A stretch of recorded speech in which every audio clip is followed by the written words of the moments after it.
ഈ മേഖലയിലെ പുഴുക്കുത്തുകളെ കണ്ടുപിടിച്ച് നിയമത്തിൻ്റെ മുമ്പിൽ കൊണ്ടുവരുന്നതിനുള്ള ശക്തമായിട്ടുള്ള നിലപാടാണ് ഗവൺമെൻറ് സ്വീകരിച്ചിട്ടുള്ളത്. മാത്രവുമല്ല, ഇപ്പോൾ ബഹുമാനപ്പെട്ട ഹൈക്കോടതിയുടെ പരാമർശം അതിന് കുറച്ചുകൂടി സഹായകരമായിരിക്കും. ഇതുമായി ബന്ധപ്പെട്ടുകൊണ്ട് കഴിഞ്ഞ 20-ാം തീയതി ഞാനൊരു കാര്യം പറഞ്ഞിരുന്നു. ഈ പ്രശ്നം പരിഹരിക്കുന്നതിനുള്ള ഒരേ ഒരു മാർഗം ബഹുമാനപ്പെട്ട ഹൈക്കോടതിയുടെ ചില ക്ലാരിഫിക്കേഷൻസ് ആവശ്യമാണ് എന്നുള്ളത് ഞാൻ സൂചിപ്പിച്ചിരുന്നു. കാരണം യഥാർത്ഥത്തിൽ ഇത് കോച്ചൊരു ഭാഗത്തും എഞ്ചിൻ വേറൊരു ഭാഗത്തുമാണ്. ഈ കോച്ചും എഞ്ചിന് യോജിപ്പിച്ചാൽ റെയിലിൻ്റെ മുകളിൽ ഇത് ചരിക്കും. അപ്പോൾ അതിന് 3 ഘടകങ്ങൾ പ്രധാനപ്പെട്ടതാണ്. ഒന്ന് ബഹുമാനപ്പെട്ട കോടതിയുടെ ഇടപെടൽ, മറ്റൊന്ന് ഇതുമായി ബന്ധപ്പെട്ടുകൊണ്ടുള്ള പരാതിക്കാരുടെ സമീപനം, അതുപോലെ തന്നെ ഗവൺമെന്റിന്റെ സമീപനം. ഇത് 3ഉം യോജിച്ചാൽ മാത്രമേ നമുക്ക് യഥാർത്ഥത്തിലുള്ള കുറ്റവാളികളെ നിയമത്തിന്റെ മുമ്പിൽ കൊണ്ടുവരാൻ സാധിക്കൂ. ഗവൺമെന്റിനെ സംബന്ധിച്ചിടത്തോളം ഉണ്ടായിട്ടുള്ള ഒരു പ്രശ്നം, ഇതിന് നിയമപരവും സാങ്കേതികവുമായിട്ടുള്ള ഒരു പ്രശ്നമുണ്ട്. ആദ്യം അത് മനസ്സിലാക്കണം. ഇപ്പം ബഹുമാനപ്പെട്ട കോടതി തന്നെ പറഞ്ഞ ഒരു കാര്യം, ചില കാര്യങ്ങൾ ഞങ്ങൾ അഡ്രസ്സ് ചെയ്യേണ്ടതായിട്ടുണ്ട് എന്നുള്ളതാണ്. അതിന് ഗവൺമെന്റിന്റെ അഭിപ്രായം എന്താണ് എന്നുള്ളതാണ് ഇപ്പോൾ ബഹുമാനപ്പെട്ട കോടതി ചോദിച്ചിട്ടുള്ളത്. അപ്പം അതിന്റെ ഭാഗമായി അടുത്ത മാസം 10-ാം തീയതിയാണ് ഇപ്പോൾ ഇത് സെപ്റ്റംബർ 10-നാണ് ഇത് പോസ്റ്റ് ചെയ്തിട്ടുള്ളത്. അല്ലെങ്കിൽ ഇപ്പോൾ കോടതിക്ക് തന്നെ, ബഹുമാനപ്പെട്ട കോടതിക്ക് തന്നെ പറയായിരുന്നു ഈ കമ്മീഷൻ റിപ്പോർട്ടിന്റെ ഭാഗമായിട്ട് FIR ഇടണമെന്ന്. അത് പറയാൻ സാധിക്കാതെ വന്നത് ബഹുമാനപ്പെട്ട ഉമ്മൻചാണ്ടി കേസിൽ കൃത്യമായി പറഞ്ഞു. കമ്മീഷൻ റിപ്പോർട്ടിന്റെ ഭാഗമായി അല്ലെങ്കിൽ കമ്മീഷന്റെ ഭാഗമായി വെളിവാക്കപ്പെട്ട മൊഴികളെ അടിസ്ഥാനപ്പെടുത്തി കേസെടുക്കാനേ പാടില്ല എന്ന് സുപ്രീം കോടതി വിധിയുടെ അടിസ്ഥാനത്തിൽ ഉമ്മൻചാണ്ടി കേസിൽ കൃത്യമായി ഈ ഒരു പരാമർശം വന്നതോടുകൂടി സുവമോട്ടോ FIR ഇടാൻ ഗവൺമെന്റിന് സാധിക്കില്ല. അത് തന്നെ ഏറെക്കുറെ പ്രതിപക്ഷ നേതാവും പറഞ്ഞത്. പ്രതിപക്ഷ നേതാവ് പറഞ്ഞെന്താന്ന് പറഞ്ഞു കഴിഞ്ഞാൽ, FIR ഇടാൻ അദ്ദേഹം പറയോ ഇതിന്റെ ഭാഗമായി, ഈ കമ്മീഷൻ റിപ്പോർട്ടിന്റെ ഭാഗമായി FIR ഇടണമെന്ന് ഒരാൾക്കും പറയാൻ പറ്റില്ല. കാരണം FIR ഇടാൻ സാധിക്കില്ല എന്നുള്ളത് ഉമ്മൻചാണ്ടി കേസിൽ ബഹുമാനപ്പെട്ട കോടതി വ്യക്തമാക്കിയതാണ്. കമ്മീഷൻ റിപ്പോർട്ടിന്റെ അടിസ്ഥാനത്തിൽ commission report before the law ഒരു വാലിഡിറ്റി ഇല്ലാത്തതാണ്. ആദ്യങ്ങൾ മനസ്സിലാക്കണം. ഇതിന്റെ ഭാഗമായി ഇൻവെസ്റ്റിഗേഷൻ നടത്തണം. പോലീസ് ഇൻവെസ്റ്റിഗേഷൻ നടത്തി ഇൻവെസ്റ്റിഗേഷന്റെ ഭാഗമായി രൂപപ്പെടുന്ന റിപ്പോർട്ടിന്റെ അടിസ്ഥാനത്തിൽ മാത്രമേ മുമ്പോട്ട് പോകാൻ സാധിക്കൂ. അതെ പറഞ്ഞത്.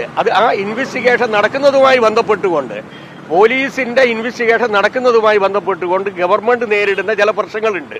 അതാണ് ബഹുമാനപ്പെട്ട കോടതി തന്നെ പറഞ്ഞത് ഇത് ഞങ്ങൾ അഡ്രസ് ചെയ്യേണ്ടതാണെന്ന്.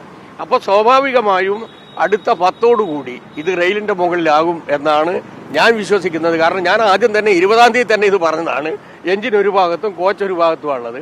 ഇത് റെയിലിന്റെ മുകളിലാക്കാൻ ബഹുമാനപ്പെട്ട കോടതിയുടെ ഇടപെടൽ അനിവാര്യമാണ് എന്ന് 3 ദിവസം മുമ്പേ തന്നെ ഞാനിത് പറഞ്ഞതാണ്. അതിനെ സാധൂകരിക്കുന്ന രൂപത്തിൽ തന്നെയാണ് ബഹുമാനപ്പെട്ട ഹൈക്കോടതിയുടെ ഭാഗത്തു നിന്നും ഇപ്പോൾ ഈ പരാമർശം ഉണ്ടായിട്ടുള്ളത്. സർക്കാരിന് ഇച്ഛാശക്തി ഉള്ളത് കൊണ്ടാണല്ലോ ഇതിനെ വെച്ചത്. ഇത് വെച്ചത് സർക്കാരിന്റെ ഇച്ഛാശക്തി കൊണ്ടാണ്. ഇനി അതിന്റെ റെയിലിന്റെ മുകളിലാക്കാൻ ബഹുമാനപ്പെട്ട കോടതിയുടെ ചില ക്ലിയറൻസ് കൂടി ആവശ്യമായിട്ട് വരുന്നുണ്ട്. അത് തന്നെയാണ് കോടതി പറഞ്ഞത്. ഞങ്ങൾ അഡ്രസ് ചെയ്യേണ്ട ചില പ്രശ്നമുണ്ട്. കാരണം പരാതിക്കാർ മുമ്പിലില്ല, പരാതിക്കാർ പിൻപിലാണുള്ളത്.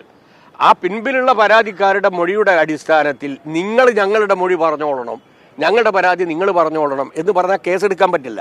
ഇപ്പൊ പറയട്ടെ, ഇപ്പൊ ഏതാണ്ട് പിക്ചർ റെഡിയായിട്ട് വരികയാണ്. യാതൊരു സംശയവും വേണ്ട. ഈ മേഖലയുമായി ബന്ധപ്പെട്ടുകൊണ്ടുള്ള എല്ലാ ഇത്തിക്കണ്ണികളെയും പുഴുക്കുത്തുകളെയും നിയമത്തിന്റെ മുമ്പിൽ കൊണ്ടുവരുന്നതിനുള്ള ശക്തമായിട്ടുള്ള നിലപാടായിരിക്കും ബഹുമാനപ്പെട്ട ഗവൺമെന്റ് സ്വീകരിക്കുക. ബഹുമാനപ്പെട്ട മുഖ്യമന്ത്രി തന്നെ അത് നിരവധി തവണ വ്യക്തമാക്കിയിട്ടുണ്ട്. നിയമമന്ത്രി കൂടിയായിരുന്ന ആളാണ്. ഈ പോക്സോ പോലുള്ള കുറ്റകൃത്യങ്ങൾ വരുമ്പോൾ അത് സ്വമേധയാ കേസെടുക്കാം. ചിലത് ഞാൻ പറഞ്ഞത് അത് കോഗ്നൈസബിൾ ഒഫൻസ് ആണെങ്കിൽ സ്വമേധയാ കേസെടുക്കാം ചില കാര്യങ്ങളിൽ. പക്ഷേ ഒരു കമ്മീഷന്റെ ഭാഗമായിട്ടോ കമ്മിറ്റിയുടെ ഭാഗമായിട്ടോ വരുന്ന മൊഴികളെ അടിസ്ഥാനപ്പെടുത്തി FIR ഇടാൻ പറ്റില്ല എന്നുള്ളത് ബഹുമാനപ്പെട്ട ഹൈക്കോടതി വ്യക്തമാക്കിയതാണ് ഉമ്മൻചാണ്ടി കേസിൽ. നിങ്ങൾ ഞാൻ പറയുന്നത് കേൾക്കുന്നില്ല. സിനിമാ കോൺക്ലേവ് തടയുമെന്ന് പ്രതിപക്ഷം പറഞ്ഞിട്ടുണ്ട്. അതെ, അത് ഒന്നാമത് ഈ കോൺക്ലേവ് എന്തിനാണെന്ന് മനസ്സിലാക്കാത്തതിന്റെ ഭാഗമായിട്ടാണ്. കോൺക്ലേവ് എന്ന് പറയുന്നത് ഈ മേഖലയിലെ പ്രതിസന്ധി പരിഹരിക്കാനുള്ള മാർഗങ്ങളാണ്. അത് ഈ അന്വേഷണ കമ്മീഷന്റെ ഭാഗമായിട്ടുള്ള ടേംസ് ഓഫ് റെഫറൻസിന്റെ ഭാഗമാണ് എന്ന് പറഞ്ഞു കഴിഞ്ഞാൽ, ഇതൊന്നും അംഗീകരിക്കില്ല എന്ന് പറഞ്ഞു കഴിഞ്ഞാൽ ഇതിന് സാധാരണ നിലയിൽ പറയുക ഓറൽ ഡയറിയ എന്നാണ് പറയുക. പറഞ്ഞ മനസ്സിലായില്ലേ? എന്തെങ്കിലും ഗവൺമെന്റിനെതിരായിട്ട് ഇങ്ങനെ പറഞ്ഞുകൊണ്ടിരിക്കണം. നല്ല വിശ്വാസത്തിൽ ഗവൺമെന്റ് ചെയ്യുന്നതും ശക്തമായിട്ടുള്ള നിലപാട് ഗവൺമെന്റ് സ്വീകരിക്കുന്നതിൻ്റെയും ഭാഗമായി എത്ര ആൾക്കാരുടെ പേരിൽ ഈ മേഖലയുമായി ബന്ധപ്പെട്ടുകൊണ്ട് കേസെടുത്തിട്ടുണ്ട്. ഒരു പ്രധാനപ്പെട്ട നടൻ ജയിലിൻ്റെ ഉള്ളിലായിരുന്നില്ലേ? ആ നടനുമായി ബന്ധപ്പെട്ടുകൊണ്ട് ഫോട്ടോ എടുത്താരാ? ഞങ്ങളാണോ? ആരായിരുന്നു അദ്ദേഹത്തെ സ്വീകരിച്ചത്? ഏത് MLA ആയിരുന്നു സ്വീകരിച്ചത്? അവരോടൊന്ന് പോയിട്ട് ചോദിക്കും നിങ്ങൾ കേട്ടോ. ഓക്കെ.